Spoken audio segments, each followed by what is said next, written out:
Dear children, നമ്മളിന്ന് പഠിക്കുന്നത് class 5 EVSൻ്റെ വാട്ട് ഇഫ് ഇറ്റ് ഫിനിഷസ് എന്ന ലെസൻ്റെ സെക്കൻഡ് പാർട്ടാണ്. ഫസ്റ്റ് പാർട്ട് എല്ലാവരും കണ്ടു എന്ന് വിചാരിക്കുന്നു, എല്ലാവർക്കും മനസ്സിലായി എന്നും വിചാരിക്കുന്നു. നമ്മൾ സെക്കൻഡ് പാർട്ടിലേക്ക് പോവുകയാണ്. ട്രഷർ ഫ്രം ദ എർത്ത്, ഭൂമിക്കടിയിലെ നിധി. It is not easy to find out where oil is. നമ്മളപ്പം കഴിഞ്ഞ ദിവസം എന്താണ് പഠിച്ചത്? നമ്മൾ പഠിച്ചത് പെട്രോളിയം എങ്ങനെയാണ്, അതായത് പെട്രോളും ഡീസലും എങ്ങനെയാണ് നമ്മുടെ കയ്യിലെത്തുന്നത്. പെട്രോളെന്നും ഡീസലെന്നും പറഞ്ഞ് നമ്മുടെ കയ്യിലെത്തുന്ന ഫ്യൂവൽ അല്ലെ, ഇന്ധനം എങ്ങനെയാണ് ആ രൂപത്തിലാകുന്നത് എന്നതിനെക്കുറിച്ചാണ് സംസാരിച്ചുകൊണ്ടിരുന്നത്. അപ്പോൾ അതെങ്ങനെയാണ് ഈ രൂപത്തിൽ നമ്മൾ ഉപയോഗിക്കത്തക്ക വിധത്തിലാകുന്നത് എന്നാണ് ഇന്ന് നമ്മൾ പഠിക്കുന്നത്. അപ്പം വളരെ എളുപ്പമല്ല ഈ ഭൂമിക്കടിയിൽ നിന്നും കിട്ടുന്ന പെട്രോളിയത്തിനെ ഈ പെട്രോളും ഡീസലുമാക്കി മാറ്റുന്നത്. Deep down below the earth, വളരെ താഴെയാണ്, ഭൂമിക്കടിയിലായിട്ടാണ് ഇവ ഉള്ളത്, ഈ ഫ്യൂവൽസ് ഉള്ളത്. Scientist use special techniques and machine to find this out. സയൻറ്റിസ്റ്റുകൾ, ശാസ്ത്രജ്ഞന്മാർ പ്രത്യേകമായ രീതികളും ഉപകരണങ്ങളും ഉപയോഗിച്ചാണ് ഇത് പുറത്തെടുക്കുന്നത്. Then through pipes and machines petroleum is pumped out. എന്താ ചെയ്യുന്നത്? ഇങ്ങനെ വലിയ പൈപ്പിലൂടെയും മെഷീൻ്റെ സഹായത്തോടെയും പെട്രോളിയം എന്ത് ചെയ്യുന്നു? പുറത്തേക്ക് എടുക്കുന്നു. This oil is smelly thick dark coloured liquid. ഈ പെട്രോളിയം എന്ന് പറയുന്ന ഈ ലിക്വിഡ്, അതായത് ഭൂമിക്കടിയിൽ നിന്ന് കിട്ടുന്ന ലിക്വിഡ്, ഇത് വളരെ സ്മെല്ലിയാണ്, ഭയങ്കര സ്മെല്ലുള്ളതാണ്, കട്ടി കൂടിയതാണ്, വളരെയധികം ഡാർക്ക് കളേർഡ് ലിക്വിഡാണ്. And it contains many things mixed in it. നമുക്കറിയാമല്ലോ ഭൂമിക്കടിയിൽ നിന്നാണ് ഇത് എടുക്കുന്നത്, അതുകൊണ്ട് തന്നെ ഭൂമിക്കടിയിലുള്ള പല വസ്തുക്കളും ഇതിനുമായിട്ട് ചേർന്നിട്ടുണ്ടാവും. To clean and separate this it is send to a refinery. ഇതെല്ലാം വൃത്തിയാക്കി, ഈ ഭൂമിക്കടിയിൽ നിന്ന് കിട്ടുന്ന പെട്രോളിയത്തിനെ വൃത്തിയാക്കാൻ വേണ്ടി റിഫൈനറിയിലേക്ക് എത്തിക്കുന്നു. എന്താണ് refinery? Have you head of refinery? Refinery എന്ന് കേട്ടിട്ടുണ്ടോ? അതായത് എണ്ണ ശുദ്ധീകരണശാല, അതാണ് റിഫൈനറി എന്ന് പറഞ്ഞാൽ. ഈ നമ്മൾ ഭൂമിക്കടിയിൽ നിന്ന് എടുക്കുന്ന പെട്രോളിയത്തിനെ ശുദ്ധീകരിക്കാൻ, വൃത്തിയാക്കാൻ വേണ്ടിയിട്ട് ഉപയോഗിക്കുന്ന ഫാക്ടറീസിനാണ് നമ്മൾ റിഫൈനറി എന്ന് പറയുന്നത്. It is from this petroleum or oil that we get kerosene, diesel, petrol, engine oil and fuel for aircraft. അതായത് നമുക്ക് ഈ പെട്രോളിയം എന്ന് പറയുന്ന ഈ ഭൂമിക്കടിയിൽ നിന്ന് കിട്ടുന്ന സാധനത്തിൽ നിന്നാണ് എന്തൊക്കെ ഓയിൽസ് ഉണ്ടാക്കുന്നതെന്ന് നോക്കിയാൽ മണ്ണെണ്ണ, ഡീസൽ, പെട്രോൾ, എൻജിൻ ഓയിൽ, പിന്നെ ഫ്യൂവൽ ഫോർ എയർക്രാഫ്റ്റ്, എയറോപ്ലെയിനിലൊക്കെ ഉപയോഗിക്കുന്ന ഇന്ധനം, ഇതെല്ലാം ഉണ്ടാക്കുന്നത്. ഇത് പോരാതെ do you know that LPG, അതായത് കുക്കിംഗ് ഗ്യാസ്, നമ്മൾ സാധാരണയായിട്ട് ഉപയോഗിക്കുന്ന പാചകത്തിന് ഉപയോഗിക്കുന്ന ഗ്യാസ്, വാക്സ്, മെഴുക്, coal tar, grease are also obtain from this. ഇതെല്ലാം എവിടെ നിന്നാണ് കിട്ടുന്നത്? പെട്രോളിയം എന്ന ഈ ഭൂമിക്കടിയിൽ നിന്ന് കിട്ടുന്ന വസ്തു നിന്ന്. അപ്പോൾ പെട്രോളിയം പ്രോഡക്ട്സ് ആണ് ഇതെല്ലാം. ഏതൊക്കെ? Kerosene, diesel, petrol, engine oil, LPG, wax, coal tar, grease, ഇതെല്ലാം എന്താണ്? പെട്രോളിയം പ്രോഡക്ട്സ് ആണ്. അത് മാത്രമേ ഉള്ളൂ നോക്കാം. It's also used in making several other things like plastic and paints. അതുപോലെ പ്ലാസ്റ്റിക്കും പെയിൻറ്റ്സും ഉണ്ടാക്കാൻ വേണ്ടിയിട്ടും ഈ പെട്രോളിയം ആണ് ഉപയോഗിക്കുന്നത്. ഇവിടെ നമുക്കൊരു പിക്ചർ കൊടുത്തിട്ടുണ്ട്. ഇതാണ് ഭൂമിക്കടിയിൽ നിന്ന് നമ്മൾ ഈ പെട്രോളിയം എന്ന് പറയുന്ന ഓയിൽ നമ്മൾ പുറത്തേക്ക് എടുക്കുന്നു, പൈപ്പ് വഴി പുറത്തേക്ക് എടുക്കുന്നു. എന്നിട്ട് ഇതിനെ എന്താ ചെയ്യുന്നതെന്ന് അറിയാമോ? വലിയ റിഫൈനറികളിലേക്ക് എത്തിക്കുന്നു. ഈ റിഫൈനറികളിൽ ഇതുപോലെ വലിയ മെഷീൻ ഉണ്ടാവും ഇതിനെ ക്ലീൻ ചെയ്യാൻ വേണ്ടിയിട്ട്. ഇങ്ങനെ ക്ലീൻ ചെയ്ത് വരുമ്പോൾ നോക്കിയേ, ഓരോരോ സാധനങ്ങളായിട്ട് ഓരോരോ ഊഷ്മാവിൽ, ഓരോ ടെമ്പറേച്ചറിൽ, അതായത് ചൂടിൻ്റെ വ്യത്യാസം അനുസരിച്ച് ഓരോരോ സാധനങ്ങളായിട്ട് നമുക്ക് കിട്ടും. ഓക്കെ, LPG കിട്ടുന്നുണ്ട്, നാഫ്തലീന്, ദെൻ നമ്മുടെ പെട്രോള്, ദെൻ നമ്മുടെ എയർക്രാഫ്റ്റിലേക്കുള്ള ഫ്യൂവൽ, അതായത് എയറോപ്ലെയിനിൽ ഉപയോഗിക്കുന്നത്, പിന്നെ ഡീസൽ, വാക്സ്, പിന്നെ ഷിപ്പിലേക്ക് ഉപയോഗിക്കാനുള്ള ഫ്യൂവൽ, പിന്നെ ടാറ്, ഇതെല്ലാം ഇവിടെ നിന്നാണ് നമുക്ക് കിട്ടുന്നത്. അതായത് പെട്രോളിയം പ്രോഡക്ട്സ് ആണ് ഈ പറഞ്ഞത് എല്ലാം. മനസ്സിലായോ? അപ്പോൾ ഈ നമ്മൾ ഭൂമിക്കടിയിൽ നിന്ന് കിട്ടുന്ന പെട്രോളിയം എന്ന് പറയുന്ന സാധനത്തിനെ നമുക്ക് ഡയറക്റ്റായിട്ട് യൂസ് ചെയ്യാൻ പറ്റത്തില്ല, നേരെ കൊണ്ടുവന്ന് വണ്ടിക്കകത്തൊന്നും ഒഴിക്കാൻ പറ്റത്തില്ല. പിന്നെ എന്തോ ചെയ്യുന്നത്, ഈ പെട്രോളിയത്തിനെ നമ്മൾ ക്ലീൻ ചെയ്ത് റിഫൈനറിൽ, വലിയ റിഫൈനറികളിൽ, എണ്ണ ശുദ്ധീകരണശാലകളിൽ വൃത്തിയാക്കിയെടുത്ത് ഓരോരോ പ്രോഡക്റ്റായിട്ട് എടുക്കുന്നു, ഓരോരോ ടൈപ്പിലുള്ള ഫ്യൂവൽസായിട്ട് മാറ്റിയെടുക്കുന്നു. അങ്ങനെയാണ് നമ്മൾ നമ്മുടെ ആവശ്യത്തിനുള്ള പലതരത്തിലുള്ള ഫ്യൂവൽ കിട്ടുന്നത്. What all can vehicles run on? ഇനി എന്തൊക്കെ ഉപയോഗിച്ച് നമുക്ക് വാഹനങ്ങൾ ഓടിക്കാൻ പറ്റും? We can run our vehicles with petrol, diesel or CNG, അല്ലേ? CNG എന്താണെന്ന് ഞാൻ കഴിഞ്ഞ ദിവസത്തെ പാർട്ട് 1 പറഞ്ഞിരുന്നു. Compressed natural gas. ഇതെല്ലാം കൊണ്ട് പെട്രോളും ഡീസലും CNG എല്ലാം ഉപയോഗിച്ച് നമുക്ക് വണ്ടി ഓടിക്കാൻ പറ്റും. വേണമെങ്കിൽ ഇലക്ട്രിസിറ്റി യൂസ് ചെയ്യാം, അല്ലേ? സോളാർ എനർജി യൂസ് ചെയ്യാം. ഇതൊക്കെ നമുക്ക് യൂസ് ചെയ്യാൻ പറ്റും. What kind of problems will we face if the number of vehicles keep on increasing? ഇങ്ങനെ വാഹനങ്ങൾ വർദ്ധിച്ചു കഴിഞ്ഞാൽ എന്തൊക്കെ പ്രശ്നങ്ങൾ നമ്മൾ നേരിടേണ്ടി വരും? For example, more traffic on the road. റോഡിൽ ഭയങ്കര ട്രാഫിക് ഉണ്ടാവും. And talk to your elders and write about it. എന്തൊക്കെ ഉണ്ടാവും? ട്രാഫിക് അല്ലാതെ എന്തൊക്കെ പ്രശ്നങ്ങളായിരിക്കും വാഹനങ്ങൾ കൂടുന്നതുകൊണ്ടുണ്ടാകുന്നത്? The major problems are air pollution, വായു മലിനീകരണം, പുക കൊണ്ട്, അല്ലേ? സൗണ്ട് പൊല്യൂഷൻ, ഹോൺ കൊണ്ടുള്ള, എൻജിൻ്റെ ശബ്ദം കൊണ്ടുള്ള sound pollution. And energy consumption, അതുപോലെ വല്ലാതെ എനർജി മീൻസ് എന്താണ്? ഫ്യൂവൽസ്, അതായത് ഡീസലും പെട്രോളും ഒരുപാട് ചിലവാകുകയും ചെയ്യും. Manju said, why doesn't everyone use bus? എല്ലാവർക്കും ബസ് ഉപയോഗിച്ചുകൂടെ? മഞ്ജുവിൻ്റെ ഒരു സംശയമാണ്. What do you think, why don't people travel by buses? എന്താണ് ആൾക്കാർ ബസ്സിന് യാത്ര ചെയ്യാൻ ഇഷ്ടപ്പെടാത്തത്? എന്താണ് കാര്യം? Public transporters or buses carry lot of people at a time, അല്ലേ?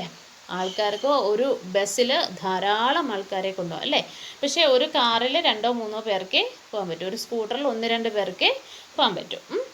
So petrol or diesel is less needed compared to the personal vehicles. അതുകൊണ്ട് തന്നെ ഇത്രയും ആൾക്കാർക്ക് ഒരുമിച്ച് പോകാൻ പറ്റുന്നതുകൊണ്ട് പെട്രോളിനും ഡീസലിൻ്റെയും ചിലവ് വളരെയധികം കുറയും. പേഴ്സണൽ വെഹിക്കിളാണെങ്കിൽ, സ്വന്തം വണ്ടിക്കാണെങ്കിൽ കൂടുതൽ ആവും, അല്ലേ? ഓരോരുത്തരും ആ വെഹിക്കിൾ ഉപയോഗിക്കും, ആ ഓരോ വാഹനവും ഓടേണ്ട ഡീസലും പെട്രോളും അതിൽ ആവും. But people are not willing to wait some time for buses. ബസ്സിനൊക്കെ കാത്തു നിൽക്കാൻ ആർക്കും ഇഷ്ടമില്ല. They all are very busy to reach their destination. അവർക്ക് എത്രയും പെട്ടെന്ന് അവർ ഉദ്ദേശിക്കുന്ന സ്ഥലത്ത് എത്തണം എന്നാണ് വിചാരം. അതുകൊണ്ടാണ് അവർ ബസ് യൂസ് ചെയ്യാത്തത്. And next suggest some ways to deal with the problems arising but for the growing number of vehicles. ഈ വെഹിക്കിൾസ് ഇങ്ങനെ കൂടുന്നതിന് എന്തെങ്കിലും പരിഹാരം നിങ്ങൾക്ക് പറയാൻ പറ്റുമോ? എന്താ പരിഹാരം? യൂസ് ബസ്സസ് ടു ട്രാവൽ ചെയ്യാൻ വേണ്ടിയിട്ട് പബ്ലിക് ട്രാൻസ്പോർട്ട് അല്ലെങ്കിൽ ബസ്സസ് ഉപയോഗിക്കുക. Walk to nearby places, തൊട്ടടുത്ത സ്ഥലത്തിലൊക്കെ ഒന്ന് നടന്നു പോവുക. അല്ലെങ്കിൽ എന്ത് ചെയ്യുക? യൂസ് ബൈസൈക്കിൾസ് ഉപയോഗിക്കുക. What are the benefits if we switch off the engine of the vehicle at the red light on the road? അതായത് റോഡിൽ സിഗ്നലിൻ്റെ സമയത്ത്, അതായത് റെഡ് ലൈറ്റ് കിടക്കുമ്പോൾ വണ്ടി നിർത്തിയിടണമല്ലോ, അന്നേരം എൻജിൻ ഓഫ് ചെയ്താലുള്ള ഗുണങ്ങൾ എന്തൊക്കെയാണ്? We can save petrol or diesel. പെട്രോളും ഡീസലും നമുക്ക് സേവ് ചെയ്യാൻ പറ്റും. We can reduce sound or air പൊല്യൂഷനും, അതായത് എൻജിൻ ഓൺ ആണെങ്കിൽ പുക വെളിയിലേക്ക് വരും, അതിലൂടെ എയർ പൊല്യൂഷന്. പിന്നെ എൻജിൻ ഏർപ്പിച്ചുകൊണ്ടിരിക്കുന്നതിൻ്റെ സൗണ്ട് പൊല്യൂഷനും കുറഞ്ഞു കിട്ടും നമ്മൾ എൻജിൻ ഓഫ് ചെയ്യുകയാണെന്നെങ്കിൽ. ഫൈൻഡ് ഔട്ട് ആൻഡ് റൈറ്റ്, നമ്മൾ കുറച്ച് ഒബ്സർവേഷൻസ് ആണ്. ഹൗ മച്ച് ഓയിൽ, എന്തുമാത്രം ഓയിലാണ് സ്കൂട്ടറിന്, കാറിന്, ട്രാക്ടറിനും ഒക്കെ വേണ്ടതെന്ന്. How much petrol or diesel can be filled at a time? ഒരേ സമയത്ത് എത്ര ലിറ്റർ പെട്രോളോ ഡീസലോ സ്കൂട്ടറിന് വേണം, കാറിന് വേണം, ട്രാക്ടറിന് വേണം? എനിക്ക് 10 മതി സ്കൂട്ടറിന്, കാറിനാണെങ്കിൽ 40 to 50 വേണം. ദെൻ ട്രാക്ടറിന് ഏകദേശം 40 to 50 വേണം, കാറിന് 40 to 60. ഇനി how far can it go on 1 litre of petrol? ഇനി 1 ലിറ്റർ പെട്രോൾ കൊണ്ട് സ്കൂട്ടർ ഏകദേശം 40 മുതൽ 50 കിലോമീറ്റർ സഞ്ചരിക്കും. അതേസമയം കാറ് 15 മുതൽ 20 കിലോമീറ്ററേ സഞ്ചരിക്കുമോ. ട്രാക്ടറോ ഒരു 10 മുതൽ 12 വരെ കിലോമീറ്ററേ അത് സഞ്ചരിക്കത്തുള്ളൂ. അതായത് റൺ ചെയ്യാൻ പറ്റൂ, അതിൽ കൂടുതൽ ആ പെട്രോൾ കൊണ്ട് അത് ഓടത്തില്ല. The rate of petrol are different in each city. സിറ്റികളിലൊക്കെ പല സ്ഥലത്തും പെട്രോളിന് പല വില, ചെറിയ ചെറിയ വ്യത്യാസങ്ങളുണ്ടാവും. The rate of the petrol and diesel in Delhi are given here. Look at the table and answer the question. നമുക്ക് താഴെ ഒരു ടേബിൾ തന്നിട്ടുണ്ട്. ഇത് ഡൽഹിയിലെ പെട്രോളിൻ്റെ ഡീസലിൻ്റെ വിലയാണ്. നോക്കിയേ, പെട്രോള് 2002 ഒക്ടോബറിലെ കണക്കാണ് 29.91 രൂപയാണ്. അത് 2007 വന്നപ്പം 43.52 ദെൻ 2014 വന്നപ്പോൾ 67.86. ഡീസൽ 2002 18.91 2007 30.48 2014 58.97. ഇനി ഇത് വെച്ചിട്ട് നമ്മൾ കുറച്ച് question ചെയ്യുകയാണേ. 2014 as compared to 2007, the rate of petrol went up by dash rupees, the rate of diesel increased by dash rupees. നോക്കാം നമുക്ക്. പെട്രോൾ നോക്കി 2007 എന്ത് 2014 67.86 ആയിരുന്നു 2014. 2007 അത് 43.52 ആണ്. തമ്മിലുള്ള ഡിഫറൻസ് എത്ര ഉണ്ട്? യെസ്, 24.34 ആണ് വ്യത്യാസം വന്നത് അല്ലേ. ദ റേറ്റ് ഓഫ് ഡീസലോ, ഡീസലിന് എങ്ങനെ വന്നേക്കുന്നത്? 58.97 ആണ് 2014. 2007 30.48. ആൻസർ എത്രയാണ്? 28.49 ആണ് തമ്മിലുള്ള വ്യത്യാസം വന്നേക്കുന്നത്. സോ നിങ്ങളിവിടെ 24.34 എന്ന് എഴുതുക, ഇവിടെ 28.49 എന്ന് എഴുതുക. What is the difference in the rate of petrol and diesel from 2002, 2007, then 2007 to 2014? അതായത് 2002 നിന്ന് 2007 എത്ര വ്യത്യാസമുണ്ട് ഡീസലിൻ്റെയും പെട്രോളിൻ്റെയും വില. ഇനി തിരിച്ച് 2007 നിന്ന് 2014 എത്ര വ്യത്യാസമുണ്ടെന്നാണ്. നോക്കിയേ, 2002 to 2007 എന്ന് പറയുന്നത് നോക്കിയേ ഇവിടെ 2002 to 2007 പെട്രോൾ അങ്ങനെയാണ് 43.52 minus 29.91. So answer is 33.61. Then 2007 നിന്ന് 2014 അപ്പം എങ്ങനെ നമ്മൾ ചെയ്യേണ്ടത്? 67.86 minus 43.52. So answer is 24.36. ഇതും അതുപോലെ തന്നെ 2007 നിന്ന് 2002 ഉള്ള ഡിഫറൻസ് കാണുക, ദാറ്റ് ഈസ് 11.49. ഇവിടെ തിരിച്ച് 2014 മുതൽ 2007 വരെ ഉള്ളതിൻ്റെ ഡിഫറൻസ് കാണുക. Okay, what is the difference? That is we do then find out what is the price of petrol and diesel in your area. നിങ്ങൾ പാരൻസിനോട് ചോദിച്ചിട്ട്, വീട്ടിലെ മുതിർന്നവരോട് ചോദിച്ചിട്ട് നിങ്ങളുടെ നാട്ടിലെ പെട്രോളിൻ്റെയും ഡീസലിൻ്റെയും വില അവിടെ എഴുതുക. Why are the prices of petrol and diesel going up? എപ്പോഴും നമ്മൾ പറയുന്ന ഒരു കാര്യമാണല്ലേ, പെട്രോളിൻ്റെയും ഡീസലിൻ്റെയും വില കൂടുന്നു. എന്തുകൊണ്ടാണ് അതിന് കാരണം എന്ന് നിങ്ങൾക്ക് അറിയാമോ? It needed a lot of money to take out petroleum. Petroleum വെളിയിലേക്ക് എടുക്കാൻ വേണ്ടിയിട്ട് ഒത്തിരി പൈസ ആവും. And also the production is less compared to the use of fuels. ഈ ഫ്യൂവൽസൊക്കെ നമ്മൾ ധാരാളം ഉപയോഗിക്കുന്നു, പക്ഷേ ഇതിൻ്റെ പ്രൊഡക്ഷൻ വളരെ നമ്മൾ കഴിഞ്ഞ ദിവസം പഠിച്ചാണ് ലക്ഷക്കണക്കിന് വർഷങ്ങൾ കൊണ്ട് മാത്രമാണ് കുറച്ച് പെട്രോളിയം ഭൂമിക്കടിയിൽ ഉണ്ടാകുന്നത്. പക്ഷെ നമ്മൾ യൂസ് ചെയ്യുന്നതോ ദിവസവും ലക്ഷക്കണക്കിനല്ല കോടിക്കണക്കിന് ലിറ്റേഴ്സ് ഓഫ് പെട്രോൾ ദിവസവും നമ്മൾ ചിലവാക്കുന്നു. അപ്പം ഈ ഭൂമിക്കടിയിൽ നിന്ന് കിട്ടുന്ന പെട്രോളിയത്തിൻ്റെ അളവും നമ്മൾ യൂസ് ചെയ്യുന്ന പെട്രോളിയം പ്രോഡക്ട്സിൻ്റെ വ്യത്യാസവും വളരെ വലുതാണ് അല്ലേ. നമ്മൾ ഒരുപാട് പെട്രോളിയം പ്രോഡക്ട്സ് ഉപയോഗിക്കുന്നു, ഡീസൽ, പെട്രോൾ, LPG അങ്ങനെ എല്ലാം നമ്മൾ ഡെയിലി ഉപയോഗിക്കുന്നു. പക്ഷെ അതിന് തക്കപോലെ പെട്രോളിയം നമുക്ക് ഡെപ്പോസിറ്റ് ഇല്ല ഭൂമിക്കടിയിൽ. അതുകൊണ്ടാണ് അതിന് വില കൂടിക്കൊണ്ടേ ഇരിക്കുന്നത്. Next, in 1 month how much petrol and diesel is used in your home? What is it used for? ഒരു മാസം നിങ്ങളുടെ വീട്ടിൽ എത്ര പെട്രോൾ ചിലവോ അല്ലെ ഡീസൽ? 50 liters. എന്തിനാണെന്നറിയാമോ? എന്തിനാ ഉപയോഗിക്കുന്നത്? My parents uses car to go to their work place. അച്ഛനും അമ്മയും ജോലി സ്ഥലത്തേക്ക് പോകാൻ കാർ യൂസ് ചെയ്യുന്നു. ഇവിടെ ഒരു പോസ്റ്റർ തന്നിട്ടുണ്ട്. നോക്കി, ഈ പോസ്റ്ററിൽ നമ്മൾ പെട്രോളിയം പ്രോഡക്ട്സ്, അതായത് ഡീസൽ, പെട്രോള്, കോൾട്ടാർ, പിന്നെ വാക്സ്, അങ്ങനെ ഒരുപാട് ഗ്രീസ്, LPG, കെറസിൻ, ഇങ്ങനെ ഒരുപാട് സാധനങ്ങളുണ്ട് അല്ലേ. ഇത് ഓരോന്നിനും ഉപയോഗിക്കുന്ന ഓരോ സാധനങ്ങൾക്ക് ഉപയോഗിക്കുന്നുണ്ട്. നോക്കിയ ഡ്രൈ ക്ലീൻ ചെയ്യാൻ ഉപയോഗിക്കുന്നുണ്ട്. ദെൻ ലൈനിങ് കത്തിക്കാൻ കെറസിനാണ് സാധാരണ യൂസ് ചെയ്യുന്നത്. ദെൻ പെട്രോളും ഡീസലും വാഹനം ഓടിക്കാൻ, പിന്നെ പെയിൻറ്റും പ്ലാസ്റ്റിക്കും ഉണ്ടാക്കാനും നമ്മൾ പെട്രോളിയം പ്രോഡക്റ്റാണ് ഉപയോഗിക്കുന്നതെന്ന് പറഞ്ഞു. ദെൻ മെഷീനിലൊക്കെ യൂസ് ചെയ്യാൻ ഡീസലോ പെട്രോളോ ഒക്കെ ഉപയോഗിക്കാം. പിന്നെ LPG, ഇതിനെല്ലാം നമ്മൾ ഈ പെട്രോളിയം പ്രോഡക്ട്സ് യൂസ് ചെയ്യുന്ന ഡിഫറെൻറ്റ് സിറ്റുവേഷൻസ് ആണ്. അതായത് വ്യത്യസ്തമായ പല അവസരങ്ങളിൽ നമ്മൾ പെട്രോളിയം പ്രോഡക്ട്സ് യൂസ് ചെയ്യുന്നതാണ് ഈ പിക്ചറിൽ കാണിച്ചിരിക്കുന്നത്. ആ പോസ്റ്ററിന് ഒരു വേർ ആം ഐ യൂസ്ഡ്, ഞാൻ എവിടെയൊക്കെ ഉപയോഗിക്കപ്പെടുന്നു, ദാറ്റ് ഈസ് പെട്രോളിയം പ്രോഡക്ട്സ് എവിടെയൊക്കെ ഉപയോഗിക്കുന്നു എന്ന പോസ്റ്ററിൽ കാണുന്നു. ഇവിടെ താഴെ ഒരു കൊടുത്തിട്ടുണ്ട്, save fuel make it A habit. അതായത് ഇന്ധനത്തെ സംരക്ഷിക്കൂ, അല്ലെങ്കിൽ സേവ് ചെയ്യൂ. സേവ് ചെയ്യൂ എന്ന് പറഞ്ഞാൽ എന്താ, സൂക്ഷിച്ചു വെക്കൂ. എന്താണ് make it as A habit, അതൊരു ശീലമാക്കൂ. ഹാബിറ്റ് മീൻസ് ശീലം. നമ്മൾ ഫ്യൂവലെല്ലാം സേവ് ചെയ്യുന്നത് ഒരു ഹാബിറ്റാക്കൂ, ശീലമാക്കൂ. See the poster and write where all the oil is used. ഈ നമ്മൾ കിട്ടുന്ന പെട്രോളിയം പ്രോഡക്റ്റിൽ നിന്നിരുന്ന ഓയിൽ എവിടേക്ക് ഉപയോഗിക്കുന്നതെന്നാണ് ആ പോസ്റ്ററിൽ പറഞ്ഞിരുന്നത്. Oil is used for dry cleaning and running vehicles, for cooking, for making plastic and paints. ഇതിനെല്ലാമാണ് ആ ഓയിൽ ഉപയോഗിക്കുന്നത്. Where is diesel used find out. Diesel എവിടെയൊക്കെയായിരുന്നു ഉപയോഗിച്ചിരുന്നത്? കാറ്, ബസ്, ട്രക്ക്, ട്രാക്ടർ, ഇതിനൊക്കെയാണ് നമ്മൾ ഡീസൽ യൂസ് ചെയ്യുന്നത്. Think and discuss. What would happen if you don't get petrol or diesel for week in your village or town? നിങ്ങൾ താമസിക്കുന്ന വില്ലേജിലോ ടൗണിലോ ഒരാഴ്ചത്തേക്ക് പെട്രോളോ ഡീസലോ ഇല്ലെങ്കിൽ എന്ത് സംഭവിക്കും? ഭയങ്കര ബുദ്ധിമുട്ടായിരിക്കും അല്ലേ?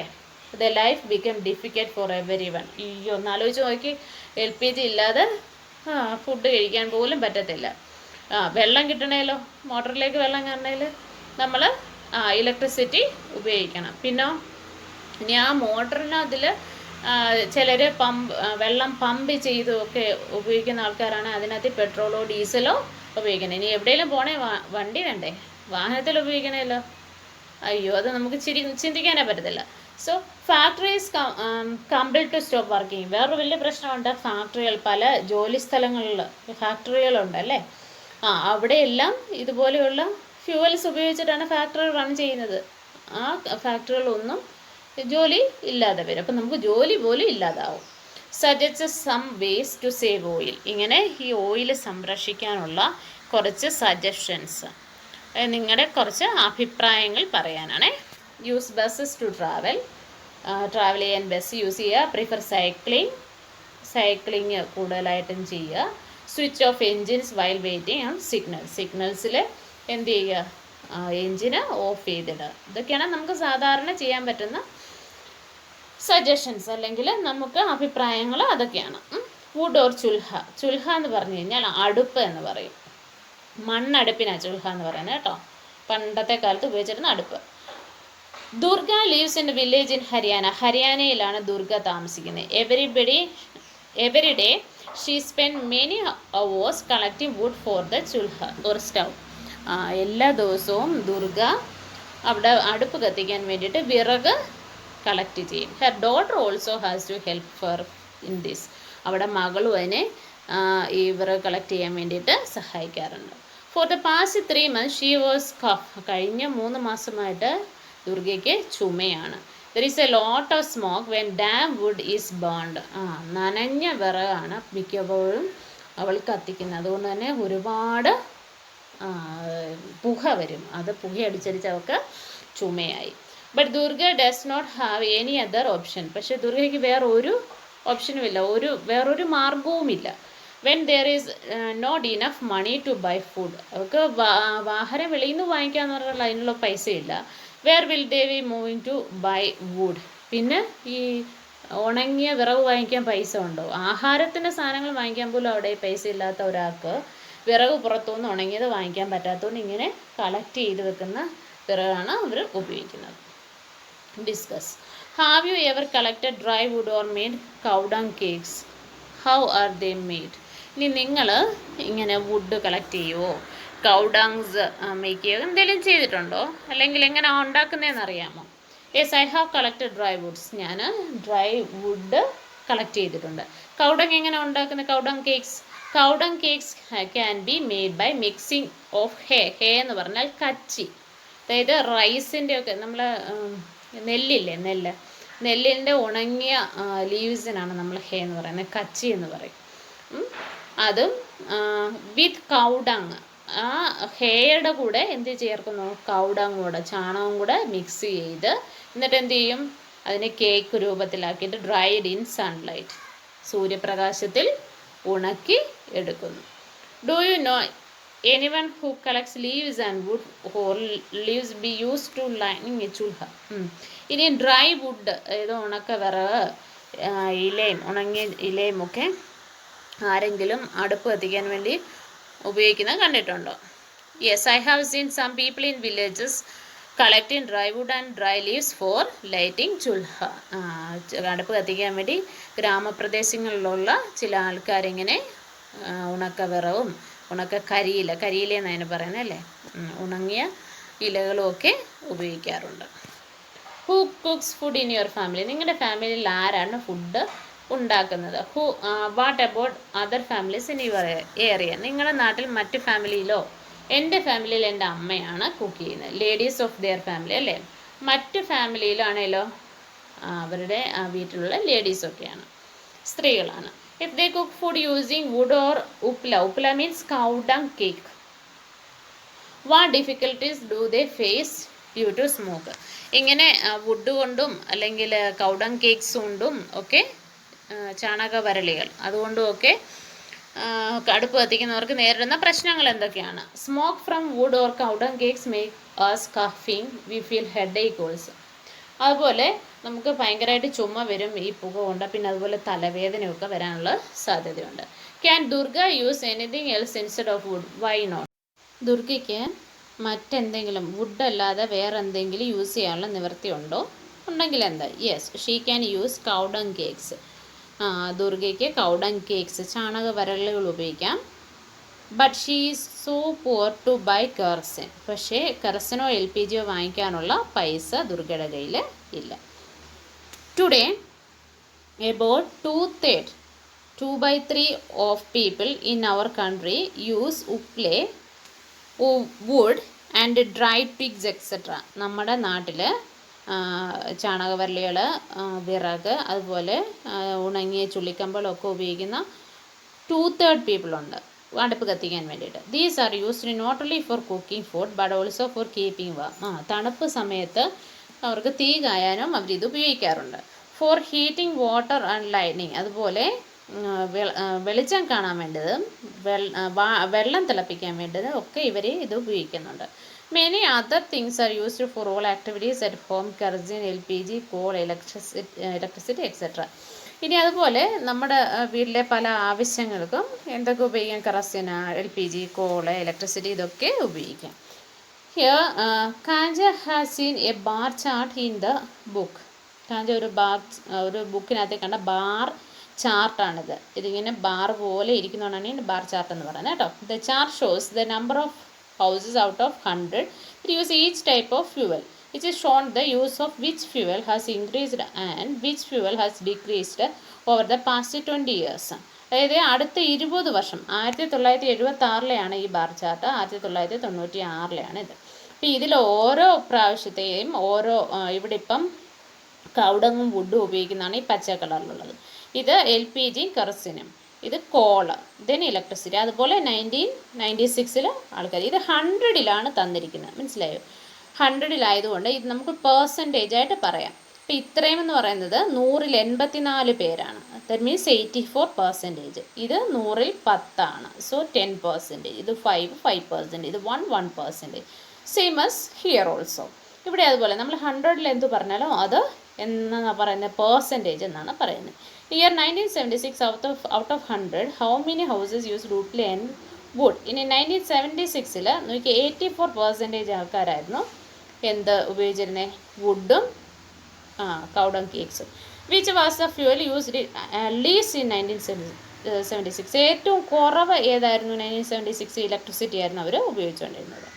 In 1976 LPG and kerosene were used in. നോക്കിയാൽ 1976 LPGയും കെറസിനും 10% ആൾക്കാരെ ഉപയോഗിച്ചിരുന്നുള്ളൂ, 10 houses. And in 1996 this is increase to 8% കൂടി. This means that 20 years they use increased by 8%. Out of 100, how many houses using electricity in 1996? 1996 എത്ര പേര് ഇലക്ട്രിസിറ്റി ഉപയോഗിക്കുന്നുണ്ട്? 5% ആൾക്കാർ, 5. Then which fuel was used the least in 1996? What percentage used at the year 1976. അതായത് 1996 ഏറ്റവും കുറവ് ഏതാണ്? 1976. നോക്കി 1996 ഏറ്റവും കുറവ് കോളാണ് അല്ലേ, കോളാണ്. അത് 5% ആണ് 1976 5%.